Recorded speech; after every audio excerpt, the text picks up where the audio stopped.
Le plus grand combat de David n'était pas Goliath, mais plutôt le combat du cœur. Laisse-moi t'annoncer cette bonne nouvelle en ce jour, bien-aimé. Le plus grand combat dans la vie de David n'était pas Goliath, mais plutôt le combat du cœur contre la haine, bien-aimé.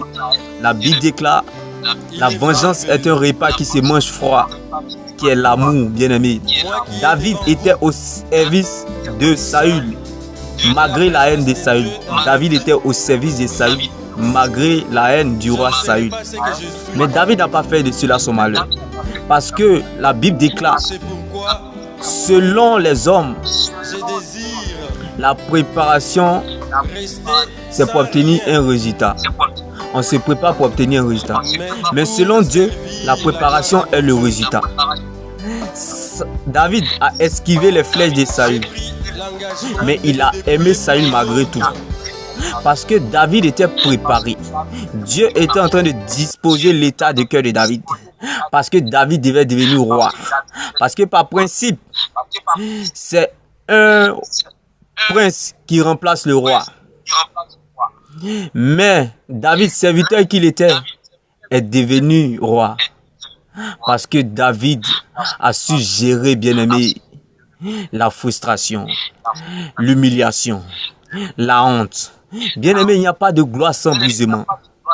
David est resté au service de Saül malgré, bien-aimé, la haine de Saül. Même Jésus, lorsqu'il était à Golgotha, bien-aimé, les gens pouvaient lui dire, si tu es vraiment le Fils de Dieu, descends de ta croix. Jésus ne s'est pas laissé intimider. Jésus n'a pas essayé de regarder les yeux de foule, ni les humeurs des gens. Laisse-moi t'annoncer cette bonne nouvelle en ce jour. Ceux qui vous offensent, c'est la majorité de ceux qui vous offensent sont des gens qui manquent d'amour. La majorité de ceux qui vous persécutent, la majorité de ceux qui se moquent de vous, la majorité de ceux qui vous humilient ou qui vous emmènent à la honte, bien aimés, sont des personnes qui manquent d'amour. Donnez-leur un peu d'amour. Comme Jésus, ces personnes qui se moquaient de lui, si tu es vraiment le Fils de Dieu, descends. Bien aimé, ils ne savaient pas que Jésus était venu mourir à la croix pour eux. Voyez-vous, ces personnes qui ont dit, Jésus, si tu es vraiment le Fils de Dieu, descends de ta croix. Jésus n'a pas regardé l'intimidation. Il a su gérer cela. Pourquoi? Parce que eux, ils ne savaient pas que Jésus même était venu mourir à la croix pour eux, par amour. Alors, laisse-moi t'annoncer. C'est l'immaturité de penser que ceux qui t'offensent ont gagné. Bien-aimé, certes, tu as perdu la bataille. Si tu pleures, tu as très bien commencé. Quand on ne commence pas la vie sans pleurer.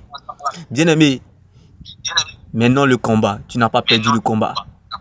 Car ils ont besoin d'amour. La majorité de ceux qui vous offensent, qui vous font du mal, c'est des gens qui ont besoin d'amour. Donnez-leur un peu d'amour, comme Jésus qui a donné un peu d'amour au monde entier, à l'humanité, à la croix de Golgotha.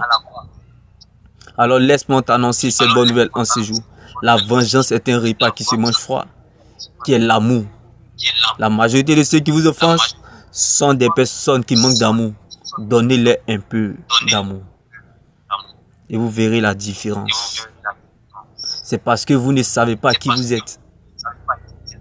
Car bien aimé, on ne lapide que l'arbre qui porte du bon fruit. Les fruits d'un arbre reflètent sa nature.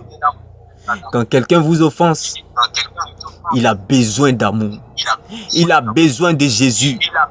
Au lieu de pleurer sur votre sort, réjouissez-vous. Car cette tempête, ces vents contraires préparent la fête de votre résurrection. C'est l'immaturité de penser que ceux qui vous offensent ont gagné.